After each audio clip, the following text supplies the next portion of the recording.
कभी ये शिवलिंग है, ये गोल जलाधारी है, ये सामने चरण, करें दर्शन सबने।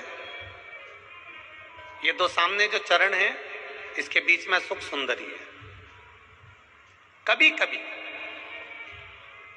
विशेष कोई अवसर आए, सोमवार की अष्टमी पड़ जाए या कोई विशेष प्रदोष का दिन पड़ जाए और आपको लग रहा हो कि मेरा महादेव को मैं जल चढ़ाते चढ़ाते इतना समय हो गया, मेरा महादेव नहीं सुन रहा, तब कभी कभी ऐसा मन में आए कि क्यों नहीं सुन रहा, तब लोटा भरकर जब जल लेकर जाओ, गणेश जी को चढ़ाया, अशोक सुंदरी को चढ़ाया, षडानंद कार्तिकेय को चढ़ाया, माँ जगत जननी जगदम्बा माँ पार्वती को चढ़ाया, वही जल ले जाकर बेलपत्री के वृक्ष पर चढ़ाया, शिव जी को अर्पण नहीं कर पाए। और सरल भाषा में समझ लो इसको, किसी किसी माता को आपने देखा होगा, किसी किसी व्यक्ति को आपने देखा होगा कि वो शिव मंदिर में जाता है, शिव जी को भले जल नहीं चढ़ाता, और शंकर भगवान के मंदिर में जाकर इतनी सफाई कर देता है, जहां शंकर भगवान का कहीं बेलपत्र वगैरह पड़ा हुआ है उसको उठाएगा, बीनेगा, फिर यहाँ से धोएगा, श्रृंगार करेगा, यहाँ से साफ करेगा, साफ करके जो पानी जा रहा है वहां साफ करेगा, साफ करके एकदम क्लीन करके फिर शंकर भगवान को पोंछ कर स्नान कराकर जल चढ़ाकर फिर उनका श्रृंगार करता रहता है। कभी कभी आपके साथ में भी ऐसा हुआ, आपने भी करा होगा, ऐसा नहीं कि नहीं करा। कभी कभी सब दूर सफाई के बाद शिवलिंग की सफाई करना भूल गया या शंकर जी के शिवलिंग पर जल चढ़ाना भूल गया, जल चढ़ाकर आ गया।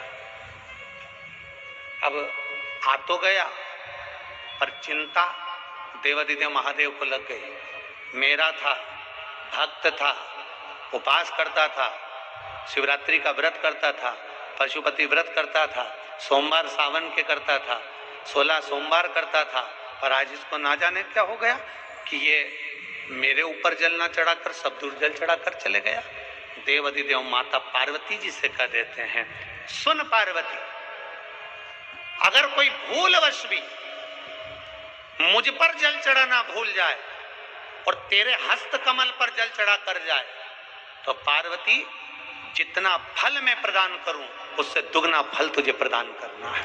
ये शिव कह रहा है। सोमवार की अष्टमी के दिन भगवान शंकर को बेलपत्र समर्पित जरूर करना चाहिए, वो भी शाम के समय पर। आप लोग तो जानते होंगे कि सोमवार की जो अष्टमी होती है शंकर और पार्वती के मिलन का दिन होता है। साल भर में लगभग 4 या 5 सोमवार की अष्टमी पड़ती है, इससे ज्यादा नहीं पड़ती। अगर घर में संपदा लक्ष्मी नहीं आ रही हो, व्यापार व्यवसाय नहीं चल रहा हो, नौकरी सर्विस नहीं मिल रही हो, बहुत तकलीफ हो, 7 बेलपत्री केसर को घिसकर चंदन बनाकर बेलपत्री पर बीच वाली पत्ती पर ओम लिखना है। दोनों पत्तियों पर भी एक आद्य शक्ति जगदम्बा के नाम की केसर की बिंदी लगाना है, दूसरे में श्री गणेश रिद्धि सिद्धि के नाम की बिंदी लगाना है। शिव जी पर समर्पित करते जाना, शंकर को चढ़ाते जा।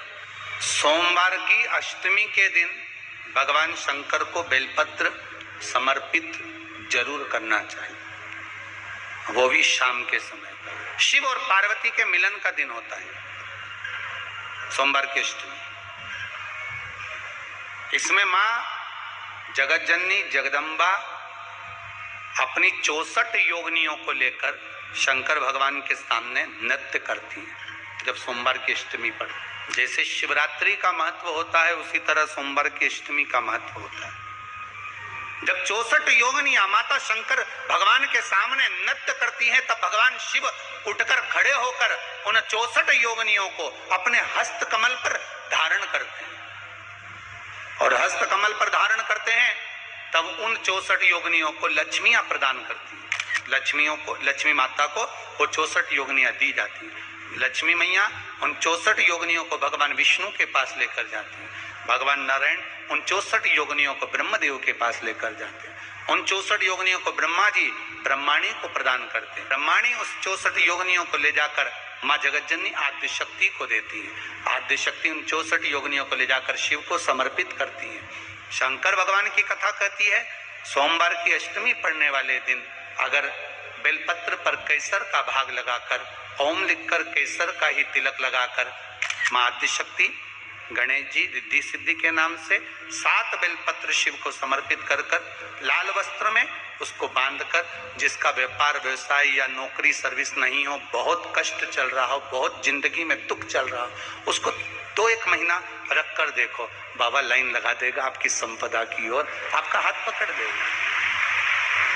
सोमवार की अष्टमी शिव को रिझाने की होती है, भगवान शंकर को मनाने के लिए, शिव को प्राप्त करने का एक साधन है। जिस दिन सोमवार की अष्टमी हो, बहुत तकलीफ है और नहीं हो रहा काम, बहुत दिनों से लगे हो, नहीं हो रहा, हरा मूंग ले जाओ। मूंग के दाने तो रहते हैं घर में, केवल 31 मूंग के दाने लेकर जाइए, 31 चावल के दाने लेकर जाइए और 31 ही बेलपत्र लेकर जाइए। जिस दिन सोमवार की अष्टमी हो, कौन से दिन? सोमवार की अष्टमी हो, उस दिन शंकर जी के मंदिर में जाओ, 3 चीज लेकर जाओ, मूंग के दाने, चावल, बेलपत्र। चावल जो 31 लेकर गए हो, अपनी कामना कर कर शंकर जी की देहली पर रखो, चौखट पर, कहीं पर भी एकांत में उसको रख दिया जाए। मूंग के जो दाने लेकर गए हो 31, वो नंदी के पास में, जो नंदी का पांव ऊंचा रहता है उस पांव के पास रख दीजिए। और जो 31 बेलपत्र लेकर गए हो, वो 31 बेलपत्र अशोक सुंदरी वाली जो जगह है, शिवलिंग, ये जलाधारी जहां से पानी बहता है, उसके बीच में एक मोटी सी लाइन होती है, जो शंकर भगवान की छोटी लड़की अशोक सुंदरी का स्थान है। शिव जी के 13 बच्चे हैं, 13 बच्चे में सबसे छोटी लड़की अशोक सुंदरी यहीं पर विराजमान होती है, जहां से पानी नीचे गिरता है। प्रत्येक शिवलिंग के सामने एक मोटी सी लाइन होगी, उस मोटी सी जो लाइन है अशोक सुंदरी, वहां पर जो 31 बेलपत्र लेकर गए हो, अपनी कामना कर कर पीला चंदन, लाल चंदन लगाकर उस पर समर्पित करते जाओ। उसकी डंडी जहां से पानी बहता है उस ओर होना चाहिए। आप निवेदन कर कर देखो, एक सोमवार की अष्टमी पर कर कर देखना, दूसरी सोमवार की अष्टमी आएगी, अपने आप आपका काम हो गया होगा। बाबा से निवेदन तो करो। क्यों भटक रहे? कि जब आप पशुपति व्रत कर रहे हो या कोई नियम धारण कर रहे हो या कोई आपने नियम उठा रखा है और वो कार्य आपका हो ही नहीं रहा, आपने 2 बार पशुपति व्रत कर लिए, आपने ये कर लिया, आपने प्रदोष कर लिया, आपने सोमवार कर लिया, आपने सारे अनुष्ठान कर लिए, बहुत सारे उपाय भी करे, तो भी नहीं हो रहा है।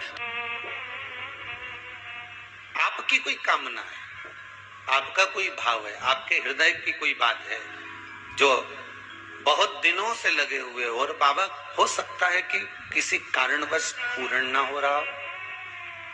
कई लोग कह भी देते हैं गुरुदेव, कोई कहते हैं, जैसे आज कोई कह रही थी बच्ची कि मैंने शिव महापुराण में पशुपति व्रत सुना और उसको करा, उसका लाभ मुझे मिला, मेरे पति ने भी करा, उसका भी लाभ मुझे मिला। पर एक काम गुरुदेव ऐसा अटका हुआ है कि वो काम हम करना चाह रहे हैं, व्रत भी कर लिया, अनुष्ठान भी कर लिया, और फिर भी वो व्रत के कारणवश भी वो कार्य नहीं हो रहा, तो समझना कि कोई कार्य बड़ा भारी होगा और बाबा उसको कर नहीं रहा है, या कोई काम अटक रहा है। तो हमने पहले भी कहा, ये बीच की जो पत्ती है, ये देव अधिदेव महादेव है, ये ब्रह्मा, ये विष्णु।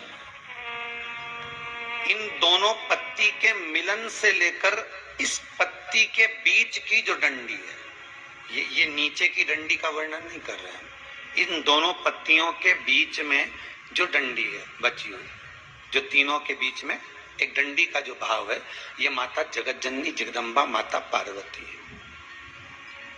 इस डंडी के नीचे का जितना भाग है, ये 33 कोटि देवताओं को दर्शाता है। बेलपत्र की पिछले वर्ष की श्रावण की कथा यदि आप निकालेंगे और उसको पेज पर जाकर आप सुनेंगे, तो आपको प्राप्त होगा कि उसमें भी कहा था कि जब आप पशुपति व्रत कर रहे हो या कोई नियम धारण कर रहे हो या कोई आपने नियम उठा रखा है और वो कार्य आपका हो ही नहीं रहा, आपने 2 बार पशुपति व्रत कर लिए, आपने ये कर लिया, आपने प्रदोष कर लिया, आपने सोमवार कर लिया, आपने सारे अनुष्ठान कर लिए, बहुत सारे उपाय भी करे तो भी नहीं हो रहा है, तो इस बीच वाली पत्ती पर शहद लगाकर बाबा का जो शिवलिंग है उस शिवलिंग को इसको छुआ दीजिए या उससे चिपका दीजिए और उस पर अपनी हथेली रखकर कामना कर कर वापिस घर को आ जाइए। बाबा आपकी वो मुराद शीघ्र 3 महीने के अंदर पूरा कर ही देता है। ये